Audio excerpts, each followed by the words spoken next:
Tunashukuru Mungu sana kwa nafasi hii as we begin the new year to just intentionally begin in his presence. Amen. This is intentional act to just begin the year in the presence of God. Kwa majina yangu naitwa Apostle Alex Luamba, and I'm glad to stand before thee this afternoon in Jesus' name. I want to thank God for these 3 days ambapo tuko hapa, and the men of God are already in town. Let's appreciate God for that. Pastor Titus Chimai is in town. Let's appreciate God for that. Papa also is in town. Let's appreciate God for that. Amen. And the essence of worship, they are in town. Let's appreciate God for that. Wako tayari. They'll be ministering in the evening. Walifika tu asubuhi na wakaomba nafasi wapumzike kidogo wanapojitayarisha kwa sababu ya mkutano huu. Kwa hivyo tunashukuru Mungu sana for what God is doing. Nataka pia kusema asante kwa our guests, Minister Sylvia. Let's thank God for them. Our Princess Harriet, you're welcome. Let's appreciate God for them. And Papa Ushindi. Amen. Let's pray. Father, we thank you in the name of Jesus. Thank you, Father, for this wonderful beginning that you have accorded us. We thank you, God, because of the far that we can see that you are taking us. And we thank you because of the word which has already gone ahead of us. And we thank you because of the presence that is abiding in us. And we thank you because of this session that has been prepared to speak, and whatever we decree shall be established.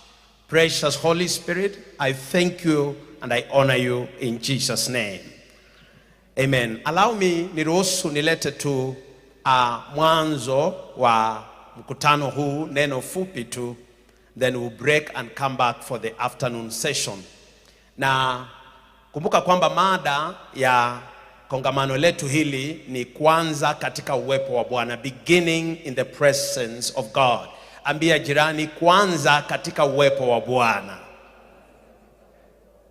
It is such a blessing. Na tusome katika kitabu cha Exodus chapter 33 verse 14. Exodus 33:14. The Bible says, the Lord replied, my presence will go with you and I will give you rest. Read with me. And the Lord replied, my presence will go with you. Can you read with me?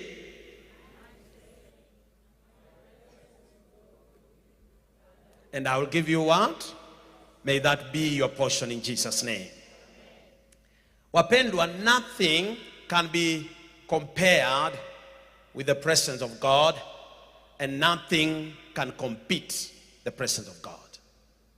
Wakati uwepo wa Mungu uko na mtu, hakuna chochote kinaweza kulinganishwa na uwepo wa Bwana. Hakuna kitu ambacho kinaweza kupigana na uwezo wa Bwana.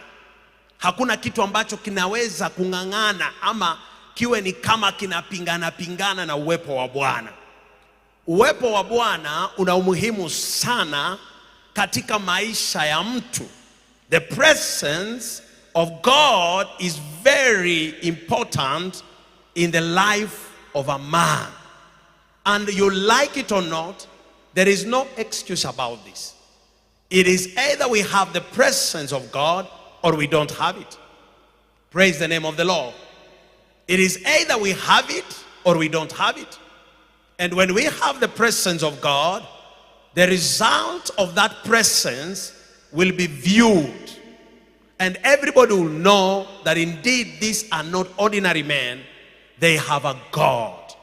They have a God who does and deals with their lives.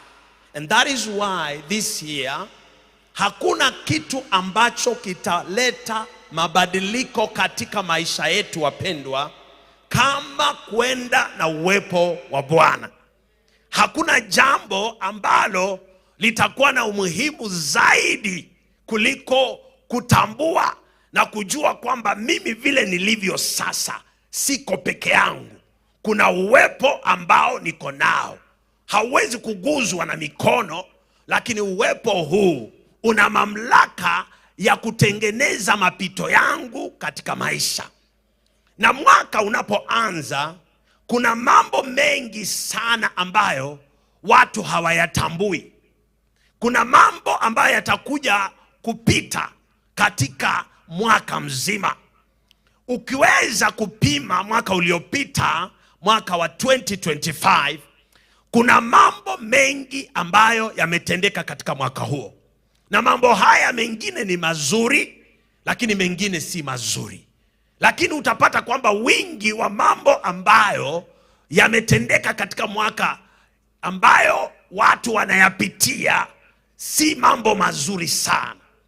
Lakini kuna watu ambao wanaweza pata hekima ya kujua kwamba mambo katika maisha hayatimii tu, mambo hayatendeki tu, mpaka mambo yatayarishwe, mpaka mambo yasemwe, mpaka mambo yaandaliwe.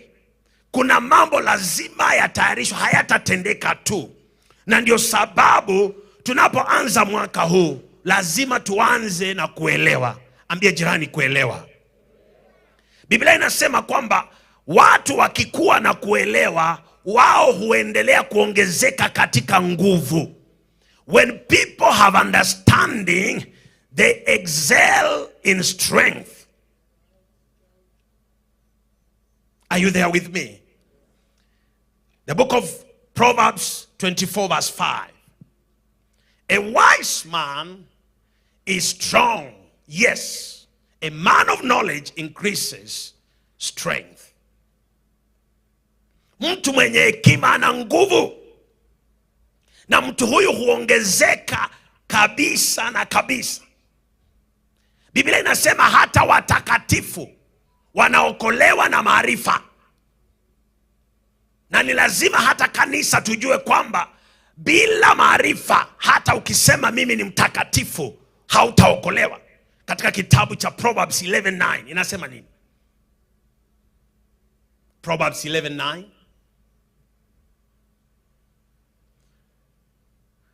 The hypocrite with his mouth destroys his neighbor, but through knowledge the righteous are what? Delivered. Kupitia kwa maarifa watakatifu wanaokolewa. Kwa hivyo tunapoanza mwaka, nataka ujue kwamba mbingu huwa hazijibu tu kwa kelele. Mbingu hazijibu kelele. Mbingu zinajibu kuelewa na maarifa.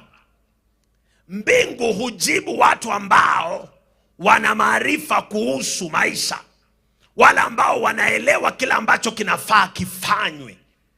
Watu wakikuwa na kuelewa kila ambacho wanafaa wafanye, hawawezi kujikwaa, na mara mingi wanafaulu katika maisha. Watu ambao hawafaulu katika maisha, utapata wingi ni kwa sababu wamekosa maarifa. Na hakuna maarifa ambayo yanazidi maarifa ya Bwana. Kwa sababu katika dunia kuna maarifa pia, kuna hekima pia. Kuna watu wenye wana maarifa ya kusoma. Kuna watu ambao wana maarifa kwa sababu wameweza kutambua vitu vingi. Kuna watu wana maarifa kwa sababu pengine wameona mambo mengi. Kwa hivyo watu hupata maarifa kupitia katika njia tofauti tofauti. Lakini maarifa itokayo kwa Bwana ina uwezo wa kuokoa mwanadamu. Na ninataka kukuambia ni kwa nini unahitaji maarifa ya Mungu unapoanza mwaka. Sasa we have just had an exodus from 2025 to 2026. It has just happened. Maybe it's just a day ago. Tuko katika siku ya pili. na tumeanza safari hii ya 2026. Lakini mtu anapoanza safari, ni vizuri mahali uendako uweze kutambua ni mambo gani ambayo yanaweza kuja kutimia. Hii ni hekima, mpendwa. Hata wakati Bwana aliambia Musa na wana wa Israeli kwamba nendeni katika nchi ambayo nimewatengea, na hiyo nchi iko na maziwa, iko na mambo mazuri ambayo nimewatengea. Wakati ulipofika Joshua, Musa alituma watu kwenda katika ile nchi mapema. He sent spies to go to the land, to go and spy and come and give a report. Kwa hivyo ni vizuri where you are going to spy, to find out what is ahead of you. Bwana Yesu asifiwe sana. Ni vizuri kujua siku ambazo zinakuja, mwezi wa 2, wa 3, wa 4, wa 5, wa 6 mpaka tena mwezi wa 12. Ni mambo gani ambayo yanaweza kutukia? Lakini mpendwa, ni nani katikati yetu anaweza kuwa na kuelewa mambo ya kesho pasipokuwa na Roho wa Bwana? Ni nani? Ni nani katikati yetu anaweza jua kwamba mwezi wa 4 mambo haya yatatendeka pasipokuwa na Roho wa Bwana? Mwaka wa 2020 tulipokuwa karibu tunaingia 2019-20, watu wengi walikuwa kwa maisha ya kawaida tu. Little did we know that kulikuwa na janga kubwa karibu linakuja kutukia. Before we knew, tukaanza kupata habari ambazo ni za kutisha kwamba kumekuwa ni mkurupuko wa magonjwa, na hii magonjwa haina tiba, na hii magonjwa ikatetemesha ulimwengu mzima. Mataifa yakakosa suluhisho. Marais na wanasayansi wote wakakuwa captives of that, na hakuna mtu ambaye angeweza kufaulu kwa mambo kama hayo. Kwa hivyo tunaposonga mbele, tunapoanza maisha vile wana wa Israeli walianza, wakaondoka, na wanaita Exodus. Hata ukisoma katika kitabu inaitwa Kutoka. Bwana Yesu asifiwe. Walitoka, kwa Kiingereza inaitwa Exodus. Lakini walipotoka wakaendelea, hawakuambiwa kwamba wanaenda kukutana na bahari. It's called the Red Sea. Ni vizuri ujue kwamba mbele yako kunaweza kuwa na mambo, na katika maisha watu hawakujua kwamba tunapo cross over kuna mambo kama Red Sea yatakuja kuwa. Tunapo cross over tunaweza ingia jangwani. Amen. Tunapo cross over kunaweza patikana wakati ambapo tuna kiu ya chakula na njaa, kiu ya maji na njaa ya chakula, na kule kwenye tunaenda hatuna vyakula vya kutosha. Hakuna msaada ambapo tutaenda tupewe chakula, kwa sababu watu ni wengi, kwa sababu hatuna nafasi ya kupanda na tuweze kuvuna. Bwana Yesu asifiwe. Kwa hivyo adui anaweza kuleta jaribu ambalo linaweza fanya wakati unaanza safari ukasahau mahali unaenda ni wapi, ni nani ambaye amekutoa mahali unatoka, na utaweza kufika umbali huo namna gani. Bwana Yesu asifiwe sana. Na wakati wana wa Israeli walipoondoka, walipofika katika wakati fulani, tunaona katika Biblia walipokutana na hizi shida, walitoa suluhisho ambayo haikupendeza Bwana. Na baadhi ya mambo ambayo waliyafanya ni kulalamika, complaining and murmuring. Wakati vitu haviendi vizuri, it is easier for you to complain and murmur. Lakini ujue kwamba wakati utafika kiwango kama hicho na uanze kulalamika, ujue kwamba hautaweza kufaulu, kwa maana Bwana hapendezwi na hiyo. Bwana Yesu asifiwe sana. Kwa hivyo katika maisha hatutatarajia mazuri tu peke yake. Hata mabaya nayo yanaweza kupata nafasi. Mishale ya adui nayo inaweza nayo pia ipate nini? Nafasi. Haimaanishi adui amekufa. Haimaanishi adui sasa ameacha kupigana vita. Lakini ni vizuri tujue kwamba hata akipigana vita, nasi tuna Mungu ambaye vita vyake haviwezi kulinganishwa na vita vya adui. Kwa hivyo tunapoenda safari, Tunaenda safari tukijua tunaenda na Mungu wa ushindi. Vita vya adui atakapoinua panga zake, tunajua tuko na Mungu atupiganiaye vita. Na huyu Mungu hutembea katika presence. Sema presence. Sema presence. Mungu anatembea na mwanadamu katika nini? Presence. Hatembei tu na mtu bure. Kuna kitu Bwana anaachilia kwa mwanadamu ambacho humsaidia kushinda vita. Wakati challenges will arise, the adversary will come, the enemy will come. Biblia inasema the terrible will come. Wale watu ambao wakutisha. Kuna adui ambao wanatisha, rafiki yangu. Kuna mitego ambayo adui anaweza tegea mwanadamu, inatisha. Inaweza kutetemesha to the core.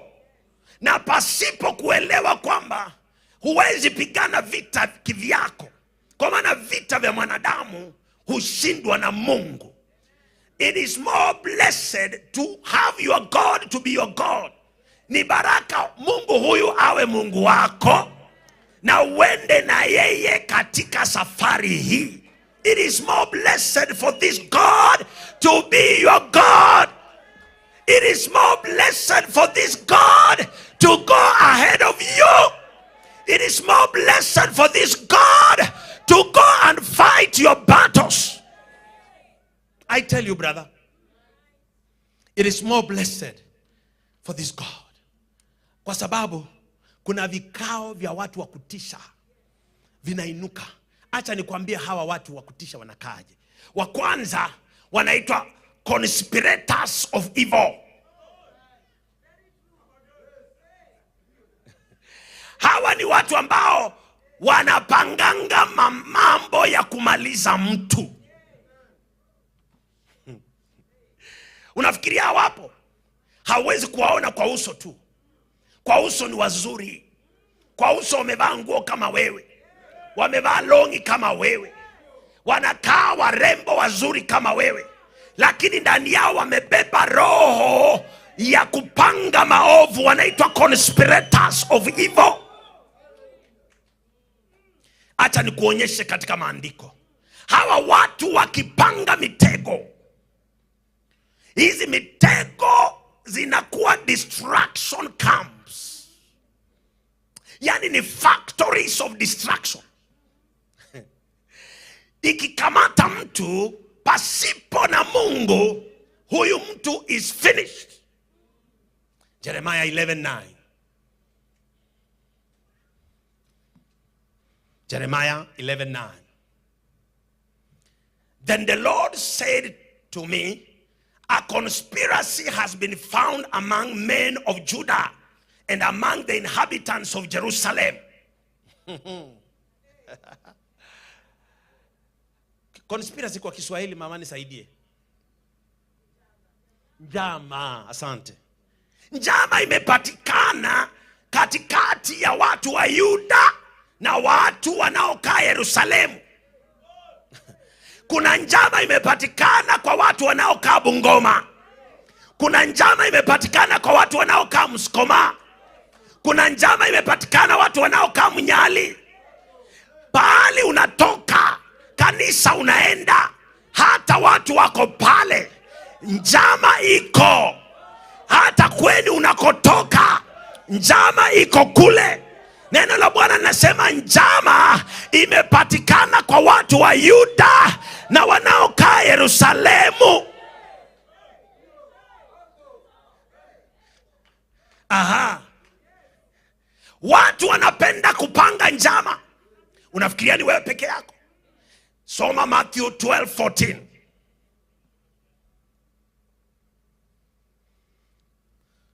Inasema nini? Matthew 12:14. Aha, tusome wote. Then the Pharisees went out and plotted against him how they might destroy him. My version tells me, please give me this New King James. My version tells me, but the Pharisees went out and conspired against him as how they might destroy him. Who is this him? The Son of God. Watu wanaopanga njama hawapangi njama kwa sababu umewafanyia mabaya. Hawapangi njama kwa sababu umewaguza popote. Wewe unafanya bidii ya maisha yako. Wewe unatafuta maisha yako kila siku. Wewe unaenda shughuli zako. Unarudi na ufanisi. Unarudi na kuinuliwa. Unafanya bidii yako. Hawapendezwi na hiyo. Ndani ya mioyo zao kumejaa giza. Sema giza. Giza linapoongea wanaona kwa nini yeye afanikiwe na sisi tuteseke. Wakati unafanya bidii hawataki bidii. Wanataka wakae wakule vizuri, waende wakule vizuri pasipo na bidii. Wakiona ulitoka mbali umeinuliwa, wanaenda wanakaa wanapanga njama. Hawakuangi mmoja, hawakuangi wawili, wanakuanga vikundi vya watu. Tumesoma Old Testament, tumerudi New Testament. Tuende sasa the Apostles' Acts. In the book of Acts 23:12. Inasema nini? Acts 23:12. And when it was day, Satan of the Jews banded together. Yani waliunganika pamoja. Kuna miunganiko mingine rafiki yangu. Unashangaa ni nani aliitisha mkutano. Unashangaa watu ni mafuta gani wako nayo. Yani people can be so much united to do a wrong thing. Biblia inasema they were banded together and bound themselves under a curse. Hivi ndio walisema, may I be cursed if this man called Paul will not die. Biblia inasema kwamba saying that they will neither eat nor drink till they had killed who? Paul. What did Paul do? He was just preaching the gospel of light. He was just speaking, come from darkness and come to light. He was just telling them Jesus died that you may have life and have it abundantly. And he was speaking to them as he also brought out miracles and signs and wonders to prove that Jesus is Lord. That only offended them. Kuna mambo unapofanya kila siku rafiki yangu, usifikirie watu furahia tu na wacha watu. Kuna mapepo ambayo yanatembea kila siku. They are called monitoring spirits. Hizo zimepanga mipaka katika familia. Zimepanga kwamba familia hii mtu hawezi soma. Familia hii wanawake hawezi olewa. Familia hii watu hawezi kukaa kwa ndoa. Alafu wanaona wewe unajaribu kukaa kwa ndoa kwa amani. Unajaribu kuolewa. Unajaribu kusoma kupita mipaka. Wanaenda wanaitana katika njama. A meeting is called somewhere. And the title of the topic is who? You. Your name is the title. It is written Apostle Alex Luamba. Yeah. Tuanze sasa. Kwa nini? Huyu amefanya hii. Huyu ameenda hapa. Huyu ameinuka hivi. Huyu amepanda hivi. Huyu ameelea hivi. Kwa nini anafanya mambo kama haya? Lazima tumpinge na tumsimamishe asiendelee. They bound themselves. Wakasema afadhali tulaaniwe, lakini Paulo asiishi. Wako tayari kukaa chini ya laana, bora tu waone umefanya nini? Umeangamia. That is it. But I want to declare to you today, there is the presence. There is what? The presence. Isaiah 49:24. Listen to what God is saying. Isaiah. And when it was day, go to Isaiah 49:24. Quickly. Shall the prey be taken from the mighty, or the lawful captives delivered? Go to verse 25. But this saith the Lord. Somebody say, saith the Lord. Even the captives of the mighty shall be taken away, and the prey of the terrible shall be delivered. For I will contend with him that contendeth with thee, and I will save thy children. Yani mimi nitapingana Na yeyote anayepingana na wewe, nitakuokoa wewe, niokoe kizazi chako, niokoe kazi yako, niokoe watoto wako na marafiki wako wanaokupinga. Bwana anasema mimi Mungu, I will deliver you from the terrible. Mungu anauliza swali kwamba, je, kuna mtu ambaye anaweza chukua chakula kwa mdomo wa mtu mwenye nguvu? Kuna mtu anaweza nyang'anya chakula kwa mdomo wa simba?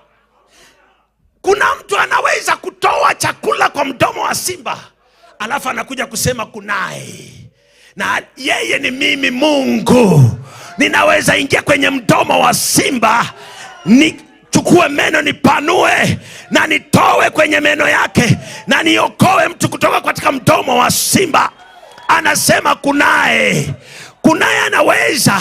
Wakati wale wenye nguvu wameinuka, the terrible have arisen, they have conspired against you, God will arise and say, I will deliver you from their conspiracy. That is why, my brother, it is very important to understand why we are talking about the presence. Kwa nini tunaongea juu ya presence? Kwa sababu kuna umuhimu wa presence. The terrible will arise against you. Na ninapoongea tuko katika viwango tofauti. Kuna watu hapa neema yako ni kubwa. When we are talking about the terrible, understand they are terrible people. Kwa sababu of what you are carrying, because of the assignment you have, the terrible will arise. Because of where the devil has sensed, he doesn't really know. Hajuangi sana, lakini usense. Unajua ukipita mahali wanapika chakula kizuri, harufu itakuja, huwezi jua ni nyumba gani, lakini unasikia harufu katika maeneo haya. Kuna harufu inatokea mahali, na hii harufu inaweza fanya mtu atafute polepole mpaka afike mahali chakula kinapikwa ni hapa. Kwa hivyo adui akiangalia ajue kwamba kuna mtu amezaliwa hapa, na huyu mtu anaenda kuwa mwokozi wa wanadamu, na hatujui mtu ako pahali gani. Kwa hivyo wananusa, ananusa hapati. Anasema huyu mtu ni kama ako chini ya miaka 2. Kwa hivyo kuanzia leo watoto wote wa kiume ambao wako chini ya miaka 2, nyinyi mwana majeshi, nendeni kwenye nyumba hadi nyingine, mkiwapata chinjeni vichwa mkiangusha, kwa sababu ana target mtu mmoja. My friend, if you are carrying a certain grace, there are people who can die because of you. Unaweza ingia gari because you are the target. There are people who die because the target is you. But thank God for the presence. Thank God for the presence. When the presence of God is with you, let them set the traps, it's okay. Let them go ahead of you, it is okay. Let them conspire, it is okay. Wacha wanene maneno yao ni sawa tu. Acha watupe vitisho vyao ni sawa tu. Acha waseme okay, tumemkamata ni sawa tu. Mungu naye anaangalia anasema bado. Mimi ndio Mungu, nafanyanga mambo yangu mwisho. Mimi napenda kupokea utukufu wangu wapi? Pale at the peak of the everything. Sipendi kuja wakati kama bado vitu viko down. Napenda kuja kama vitu vimeinuka, viko on the peak there, because I'm the Lord who is exalted. I am the Lord who sits in the high places. I am the Lord who is exalted in the heavens. I sit on the high places in the heavens. I deal with high and mighty. Until my shoes is coming out. This power is in this place. The presence is in this place. He is the Lord who waited. That is why kama unapigana vita leo, kama watu wanakukamata, wacha kulialia. Mungu bado anangoja afike pika. Hawaja kumaliza bado. Usifikirie hiyo temptation imekufikisha. Bado. God is waiting when it's a time for him to move in. The commander of armies moves in when the battle is fierce, when the battle is great, when the battle now it demands for his attention. Ooh. Somebody say Jesus. Ooh. Wow. And that is why I've called you, and I say to you, we are going with God's presence. We are going with God's presence. Na hii presence ya Mungu ambayo tunaenda nayo, number one, it will pursue them, it will overtake them, and it will deliver what they have taken from us. Itawafata, itawafikia, itachukua kila ambacho wamechukua kutoka kwe. The presence, somebody say the presence. Touch your neighbor and say the presence.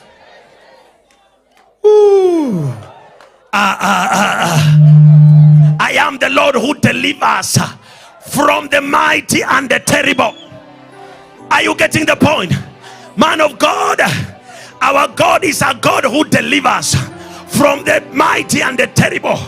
Ndiyo wamesoma sana, ndiyo wana connections, ndiyo wanaendanga Tanzania. Hata kama wanaenda Tanzania, tuna Watanzania ambao wanapepa the presence. Essence of worship wako hapa. Essence, nitaenda Kongo, kuna mkongamane hapa ambaye anabeba the presence. Ati wanasema nitaenda baharini Mombasa, kuna Daktari Charles kutoka Mombasa ako hapa. Let me tell you, the presence of God is here, and they have come to declare to you that where you are going, the presence is coming with you, and you will pursue, you will overtake, and you will deliver. Sit down for 1 minute. Sit down for 1 minute as I finish. I have to finish, but there's something I want to tell you. How do they attack? Turn to your neighbor and say, huwa wanapigana namna gani? How do they attack? Wakiconspire. Biblia inasema they send arrows. Somebody say they send arrows. Wakati wana attack, they send arrows. Psalms 91:5. Hivi ndio wanafanyanga kazi. Thou shall not be afraid of the terror by night. Wanapigananga vita vyao usiku. Wanatumanga uoga usiku. Wanatuma kwenye ndoto yako. Unalala unaona watu wanakufukuza na panga. Unasema hawa ni watu wa namna gani? Ni ishara kwamba wanapanga. Unaona unafukuzwa, unaona unaanguka mahali, unashangaa hapa ni wapi? In the night ukiamka unatoka jasho, kumbe umekuwa vitani. Wametuma uoga. Hata kama unaamka unapata kwamba unakimbizwa, the presence iko na wewe. Amka na uanze kupinga, useme hamtanikamata, hamtanifikia, hata mjaribu, presence iko na mimi. Neno la Bwana nasema, and the terror of the night, and nor the arrow that flieth in the day. Kumbe kuna mshale ambao unatokanga mchana. Unajua kuna wengine hawaogopangi kukutega mchana, wanakufatafata kama jua liko tu. Anakuja tu na maneno, anakuchokoza, anaanza kukwambia ngoja wewe utaona. Mchana peupe. Yani kuna mahali mtu anafika, anaona kwamba wewe ni kitu bure. Alikuwa anapanga mipango zake kama amejificha. Akaona sasa hata umfanyi kitu, akasema huyu hakuna haja ya kujificha. Acha nitokelezee wazi wa. Sasa anakupingana wazi wazi. Yani hekima yake sasa imefika mahali ambapo amejaa kiburi. Kumbe ni kupandishwa, anapandishwa mahali ambapo akishatupa risasi zake zote na silaha yake inabaki na bila risasi. Bwana anasema, now my brother, you step aside. Let the mighty God who delivers from the terrible now step in and begin to fight. Ooh. The pestilence that walks, magonjwa ambayo inatembeanga wapi? Usiku.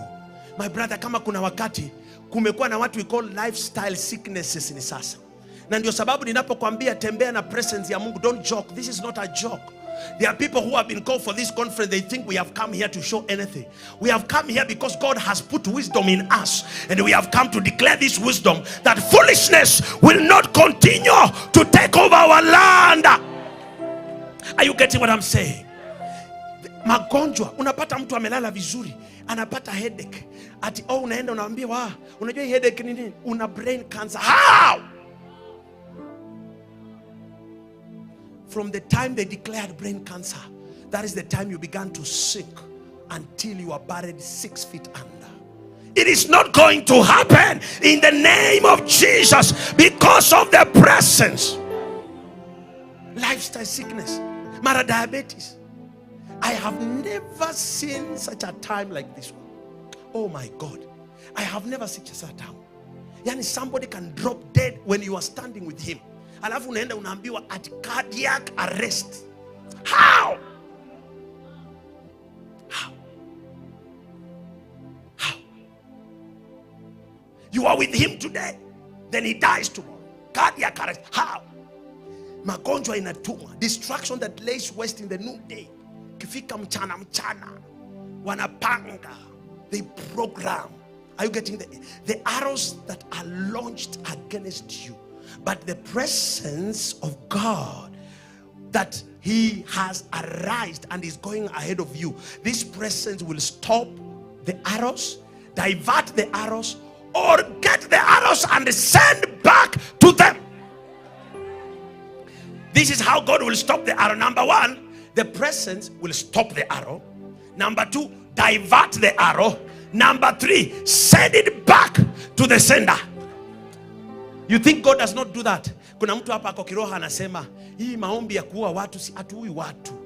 Ni maombi mtu kama ameazimia kumaliza watu na habadiliki. Kuna haja gani tumuacha aendelee? Tunakataa. Anatuma arrows in the day, anatuma arrows in the night, anaangamiza watu akijipiga kifua. Lakini kuna presence ambayo upigana na mtu. The Bible says in Psalms 91:4, he shall cover you with his feathers. Who? God. He will cover you with his feathers, and under his wings shall thou trust. His truth shall be thy shield and thy buckler. His truth shall be their shield and his buckler. That truth is his presence. Na hiyo ndio nimekuja kukuambia. Hiyo ndio itapigana vita vyako. Wakati arrows zinatumwa kiroho, zinatumwa, they are satanic arrows. Hizi ni arrows ambazo zinakuja kwa moyo wako kama physical emotional attacks. Amen. Kuna emotional attacks zinaweza kuja kwa maisha yako, sicknesses in the body, sometimes bad news, habari mbaya ya kutisha, vitu ambavyo hukutarajia, unexpected loss. Unaambiwa tu all of a sudden this has happened and you are happy, you had appetite, you are sleeping well. Yani ulikuwa unaendelea na maisha yako. Once that new land on your mind, you begin to worry, you can't sleep, stress comes upon you, everything crumbles, hata una nafasi, hata sasa una tumaini tena. And wametuma arrow against you. Mood zako zinabadilika, appetite inaisha. Mpendwa, unaweza patana na shida. Mnasemanga kuku ni tamu, wao mnasema fish ni tamu. Unaweza kutana na shida na appetite kauke. Unaona fish hivi haujakula siku mbili na hauna njaa. I don't know if you are getting what I'm talking about. Unaenda kwa usingizi kwa blanketi, ulikuwa unalala, ikifika saa 3 bado wanakuamsha, uko tu. Yani your sleep is divine. It is deep. You are always going the deeper and deeper. But when the enemy comes, hata usingizi, unalala hivi 2 hours, saa 5 ushamka na usingizi napotea. Unapiga laps kwa nyumba, unasema nifanyeko nini, unatembea. Saa 9 bado usingizi hakuna. Ikifika 6 AM wakati watu wanaamka, ndio ka usingizi kanakuja. This is how the enemy works. Unafaa uende utafute, sasa ndiye anakuletea usingizi. Unaanza kulala saa 12, unaamka saa 7. You are confused. Ukilala mchana unaamkanga uko confused, unasikia makelele, unasikia radio zinaimba huku, watoto wanapiga kwa majirani, unasema niko wapi mimi? Unajua kuna wakati nilikuwa nafanya kazi kwa hotel. I used to work in a hotel, Hilton Hotel in Nairobi. Na wakati mwingi kama nimefanya night shift, nilikuwa nalala mchana. Unaamka hivi mchana unashtuka kwanza, the first 1 minute unakuanga kama mtu anahangi kwa hewa na confusion. Kwa sababu mtu akiamka asubuhi anakuanga kuko silent. Watu bado wanaamka polepole. The world is waking up slowly by slowly. Lakini unaamka bana makelele. Mama tatu, Githurai. Pa, Githurai. You are like, where am I? May God deliver us from these arrows in the name of Jesus. Hey, wapendwa. The Bible says he will put a shield around you. That means watatuma. Watafanya nini? But the arrow will not penetrate because there is a shield. Itakuja, ikikufikia inagonga ukuta, pu, inaanguka chini. That is how God will protect you, because of the presence. Number 2, wakati wanatuma the enemy, what God will do, the Lord will go where they are before watume. Ataenda na anawa disarm. Anaenda penye maadui wako walikuwa wamepanga. Ushaona watu wenye wamepanga kesho ndio siku ya execution. Before tomorrow reaches that hour, one of them calls and says, hiyo 50 mimi ziko ndani na naenda kuwasema. Aje tumepanga, unaenda kutusema? Naenda kwa polisi, hizo vitu mimi siko ndani, naenda kuwasema. Inafika asubuhi tena mwingine anasema kama nani amekataa, hata mimi hizo vitu siko ndani. Na mwingine anasema wewe nani, wewe ndio ulianzisha hizi vitu, mimi siko ndani. Na hata mimi naenda kumwambia mwenyewe, wewe ndio ulituvuta na umekuwa ukitusumbua tukuje tufanye hii maneno. Before you know, kile walipanga wenyewe wanakuja. This has happened to me, my brothers. This has happened to me in the church. People conspire things. They conspire things. They conspire things. The Lord God and disarmed them. Wakati Mungu aliwa disarm, and you know, Mungu akidisarm si ati anafanyanga rahisi. Anatupanga kashida fulani kwa mtu, kenye mtu akipiga tarubini hahitaji nabii Pastor Ushindi. Anajua hii ni kwa sababu ya maneno nafanyanga huyo mtu. Jamaa akatokea akasema haiwezekani. Alipotupiwa mshale ule ambaye Mungu alipeana solution ni mimi. Unanisikia vizuri? Sasa alipokuja kwangu mimi nikasema basi sasa hii maneno imeisha. Ikaisha. May God expose your conspirators. He disarms them kabla hawajafanya kile walipanga. Number 3, kile Mungu anafanya, he turns the arrow back to the attacker. Yani ana release the arrow. Bwana Yesu asifiwe. Ana release the arrow. And what does God do? He diverts it back. In the Bible kuna mtu anaitwa Hamani. Akatengeneza galot, akaweka juu, akaweka ile kitu ya kufanya nini, ili Wayahudi waweze kuhang pale na Mordekai. Akaweka vizuri, akaplot, akapanga vizuri. Kumba hakujua kuna Mungu ambaye utembeanga na watu wake, kuna presence inaendanga na watu wake. Hakujua Mordekai si mtu wa kukaa tu kwenye malango, ako na presence ya Mungu. Kuna kitu spectacular kwenye huyu jamaa. Usiku ilipofika vitu zikabadilika. Jamaa halali, kiongozi halali, nini mbaya? Akaambiwa kuna jamaa alifanya maneno hapo kwa gate. Basi akamuita akamwambia ni nini? Akaambiwa, akasema leteni ule Hamani, ule ambaye alikuwa anapanga, na akaamrisha huyu aende, inafupisha hii story, aende awekwe kwenye ile galot.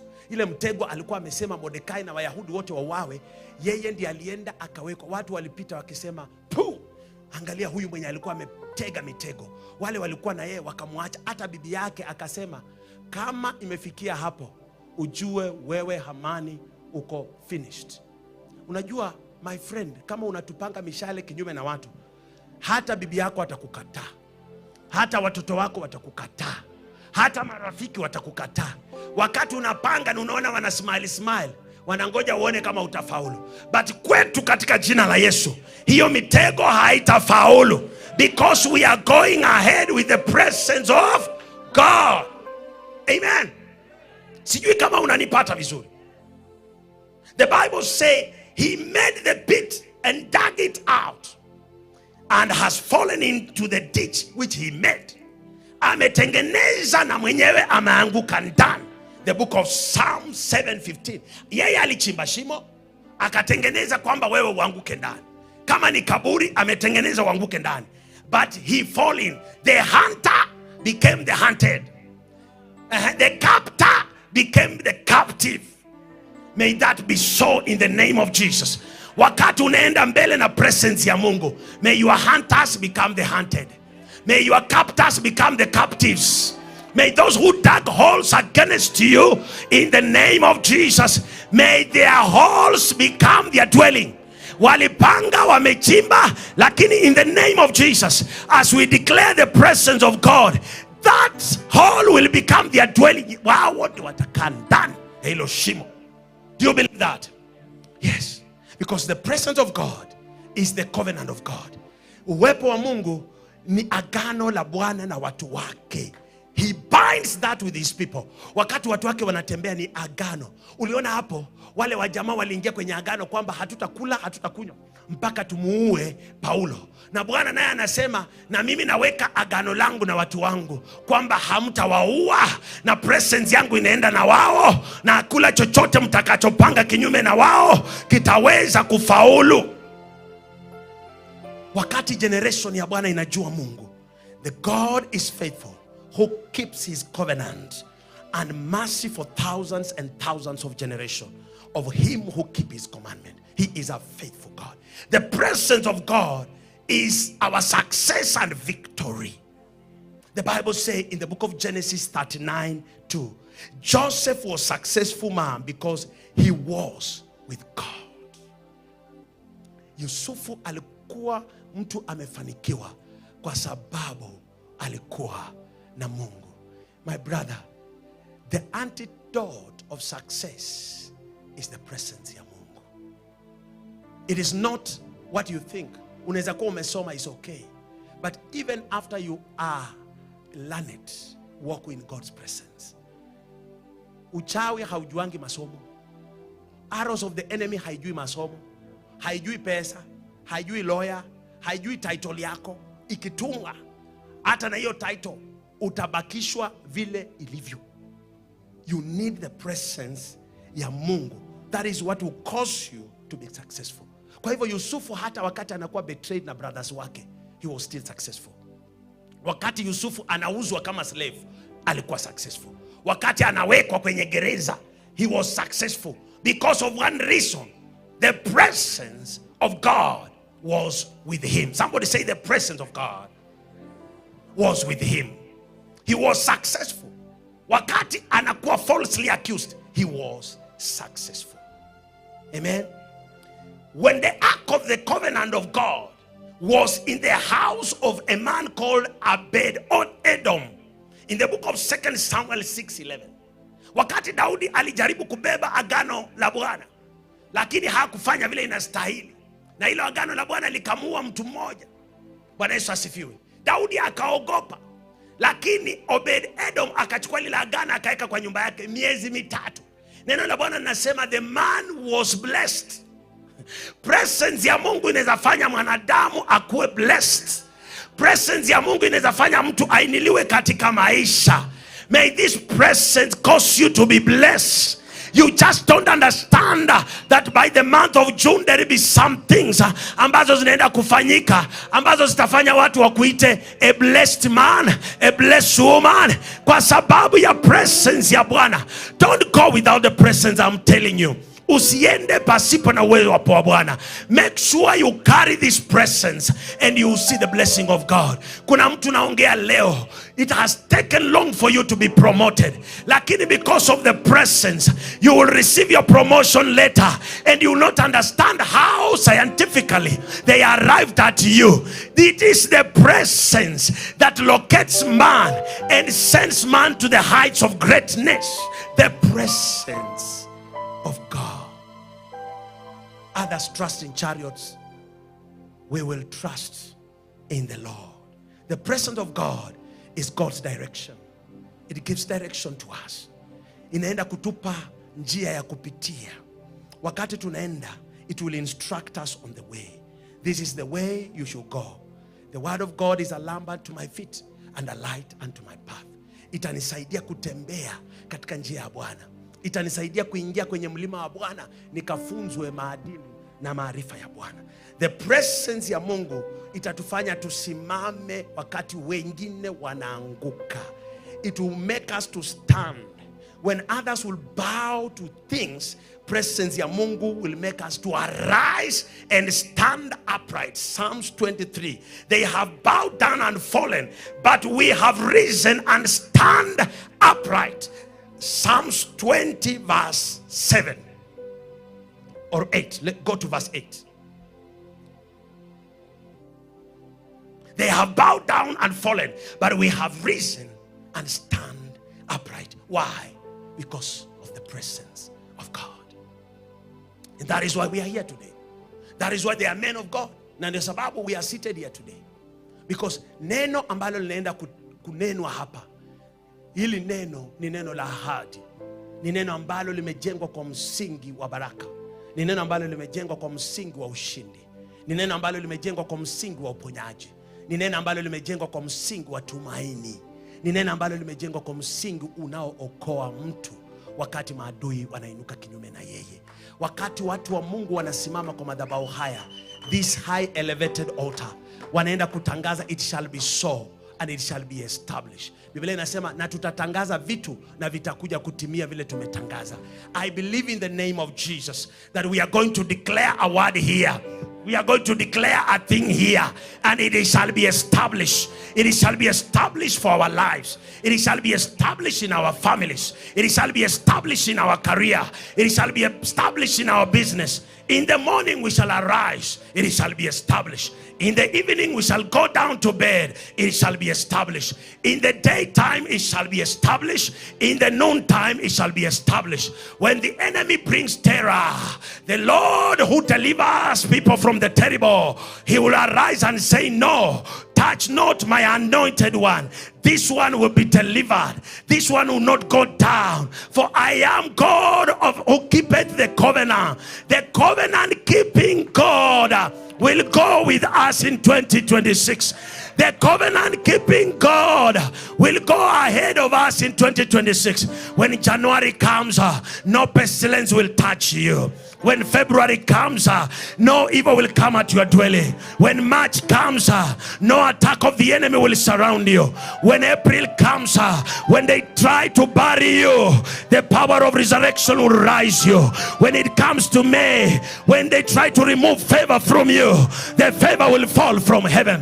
When it comes to June, when the Antichrist arises, when the evil now raises with evil, the Lord who fights with a strong arm, the Bible says in his strength he has guided them to their place of habitation. In the mighty power he has delivered them from the terrible. In the month of July there will be liberation over your life. There will be celebration of the great expansion.